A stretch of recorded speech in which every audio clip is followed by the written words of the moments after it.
முன்னாடி நம்ம பிரின்சஸ் சஃபியா சேனலில் சப்ஸ்கிரைப் பண்ணி வச்சுக்கோங்க. அப்புறம் ஆல் பட்டனில் கிளிக் பண்ணி வச்சுக்கோங்க. அப்போ தான் நான் போடுற ஒரு வீடியோஸும் உங்களுக்கு நோட்டிஃபிகேஷனாக வந்துகிட்டே இருக்கும். நெக்ஸ்ட் என்னென்னா, நான் வாங்கியிருக்க ப்ராடக்ட் உங்கள் ஃப்ரெண்ட்ஸ் இல்லைனா ஃபேமிலிஸில் யாராவது வாங்கியிருந்தாங்கன்னா இந்த வீடியோ கண்டிப்பாக அவங்களுக்கு ஷேர் பண்ணுங்கள். ஏன் நான் சொல்கிறேன்னா, ஏதாவது பீஸ், அதாவது எத்தனை பீஸ் அவங்களே கொடுத்துருப்பாங்க, ஆல்ரெடி ஃபோன்லேயே கொடுத்துருப்பாங்க. இருந்தாலும் நம்ம எதுக்கோ குவாலிட்டியாக இருக்கா இல்லை எங்கேயாவது டேமேஜ் இருக்கா அதெல்லாம் பார்க்கணும்ல. ஸோ அதனால சொல்கிறேன், கொஞ்சம் ஹெல்ப்ஃபுல்லாக இருக்கும் இந்த வீடியோ உங்களுக்கு. ஸோ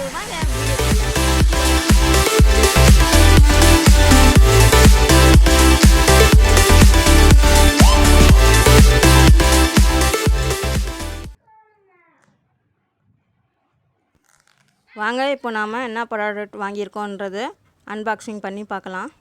ஃப்ரிட்ஜ் கண்டெய்னர் தான் வாங்கியிருக்கேன்.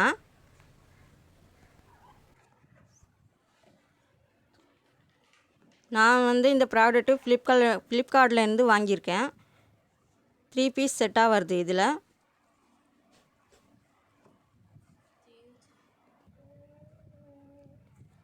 ரொம்ப சூப்பராக இருக்குது. இந்த ப்ராடக்ட்டு நல்லா இருக்குது, நல்லா பெருசாக இருக்குது. நான் கூட சின்னதாக தான் இருக்குன்னு நினச்சேன்.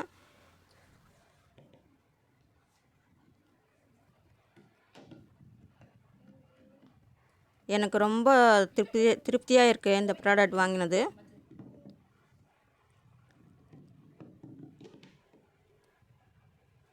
நல்லா இருக்குது, நல்லா கெட்டியாக இருக்குது இந்த பாக்ஸு.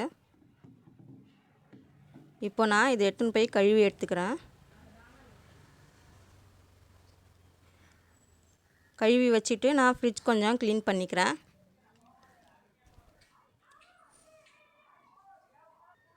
சும்மா லேசாக தான் நான் க்ளீன் பண்ணுறேன், வெறும் துணி வச்சு. நான் இப்போ தான் ஃப்ரிட்ஜ் கண்டெய்னர் ஒன்றா வாங்கியிருக்கேன். இதுக்கு முன்னாடி ஃப்ரிட்ஜுக்கு இஎம்ஐ போயிட்டு இருந்தது. அதனால் இப்போ தான் ஒவ்வொரு பொருளாக வாங்குறேன்னா.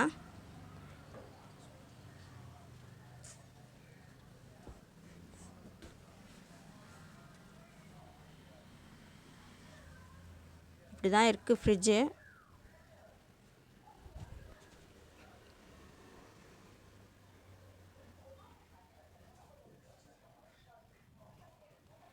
ஃபுல்லாகவே ஒரு ரவுண்டு நான் க்ளீன் பண்ணி எடுத்துக்கிறேன்.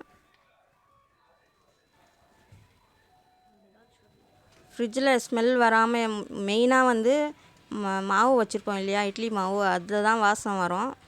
மெயினாக இந்த வாசம் வராமல் இருக்கிறதுக்கு லெமன் இருக்கு இல்லையா, அது ஜூஸ் போட்டு எடுத்து வீசாமல் நம்ம இப்படி ஃப்ரிட்ஜில் எடுத்துன்னு வச்சுக்கலாம்.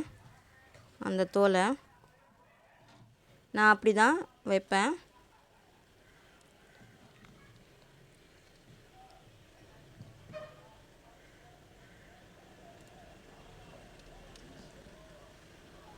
ஃபுல்லாக க்ளீன் பண்ணிவிட்டு, நான் ரொம்ப டீப் க்ளீனெல்லாம் செய்யலை. சும்மா லேசாக தான் நான் இருக்கிற பொருள் எடுத்துகிட்டு லேசாக தான் நான் க்ளீன் பண்ணுறேன்.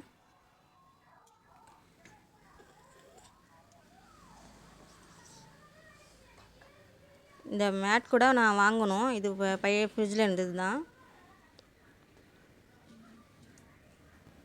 இந்த கண்டெய்னர் என்னென்னா, உளுந்து மாவு வச்சுருக்கேன் களி செய்கிறதுக்கு. இந்த க்ரீன் பாக்ஸில் சிக்கன் பவுட்ரு வச்சுருக்கேன்.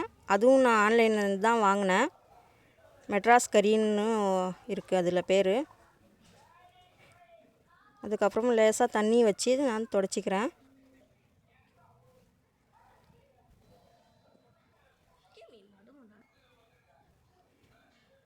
நாம் இந்த மாதிரி துடைச்சாலே போதும். பாருங்கள், நல்லா க்ளீனாக ஆகிடுது ஃப்ரிட்ஜு.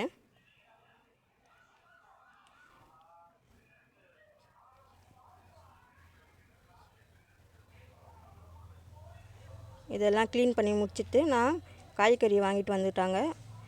அதெல்லாம் நான் இப்போது எடுத்து புது பாக்ஸில் போட்டு வச்சுக்கிறேன். கழுவி துடைச்சிக்கிறேன். நான்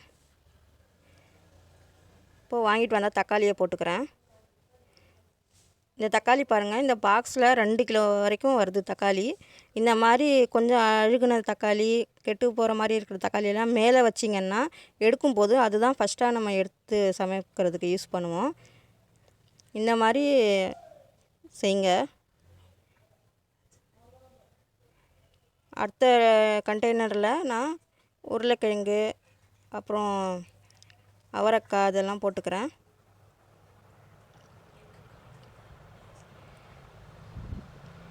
பாருங்கள் எவ்வளோ வருதுன்னு.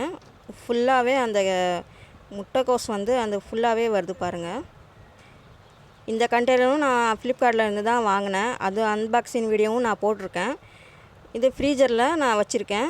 சுண்டல் ஐட்டம்ஸ் எல்லாமே பச்சை பயிறு எல்லாம் முளைக்கட்டி வச்சுருக்கேன். நான் இது சுண்டல் எல்லாமே நான் உடனே எடுத்து சமைக்கிற மாதிரி தான் செஞ்சு வச்சுருக்கேன். இந்த மாதிரி வீடியோ வேணும்னா எனக்கு கமெண்ட் பண்ணுங்கள். நான் இது எப்படி செய்கிறதுன்னு நான் வீடியோ போடுறேன். இதில் இந்த பாக்ஸில் வந்து நான் ஆடை எடுத்து வச்சுருக்கேன் நெய் செய்கிறதுக்கு. இன்னொரு கண்டெய்னர் வந்து என் பசங்க ஸ்நாக்ஸ் போட்டு வச்சுக்கலாம் நல்லா இருக்குன்றதுக்காக அது எடுத்துக்கிட்டாங்க. அதுக்காகவே போய் ஸ்நாக்ஸ் வாங்கிட்டு வந்து போட்டிருக்காங்க பாருங்கள். இந்த பிஸ்கெட் யாரெல்லாம் சாப்பிட்ருக்கீங்க சின்ன வயசுலன்னு சொல்லுங்கள். அது ஷேப் பிஸ்கெட் தானே, அது சூப்பராக இருக்கும் அதை பார்க்குறதுக்கு. ஓகே ஃப்ரெண்ட்ஸ், இந்த வீடியோ உங்களுக்கு பிடிச்சிருந்தா லைக் பண்ணுங்கள், ஷேர் பண்ணுங்கள், கமெண்ட் பண்ணுங்கள். இன்னொரு பாக்ஸில் நான் இந்த மாதிரி தேங்காய் எடுத்து போட்டு வச்சுக்கிறேன். பாய்.